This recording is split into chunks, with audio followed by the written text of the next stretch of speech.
ఏమండి ఏమండి ఏంటి భోజనం రెండు వడ్డించేస్తాను. పోయినా రావడానికి బాబు ఆగితే రెడీగా ఉంటేనే. ఆకు దగ్గర రెడీగా ఉన్నారా?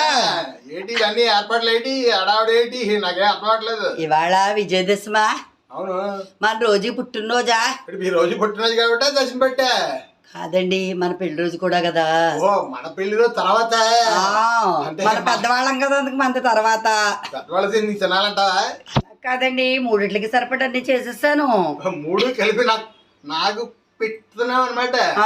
నా గురించి కాదు. అవి ఏమిటో తెలుసా? చెప్పాలా?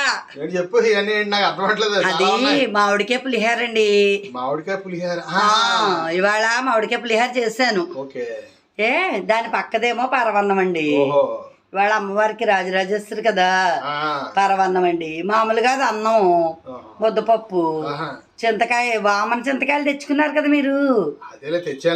వామన చింతకాయను కొబ్బరికాయ పచ్చడి, అది బెండకాయ ఫ్రై, అదేమో చట్నీ, ఉల్లి చట్నీ.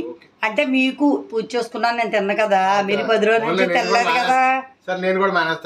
అదేమో సమోసా, లడ్డు, అదేమో బర్ఫీ, ఇదేమో మీకు పాకం కజ్జికాయలు ఇష్టం కదా, పాకం కజ్జికాయ, బొబ్బట్టు, దద్దోజనం, కొద్ది బిర్యానీ చేస్తాను. ఏం లేదు, ఉత్తి బంగాళదుంపను ఉల్లిపాయ వేసే చేస్తా.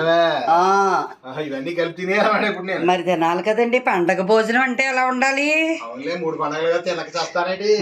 తినాలి కదా.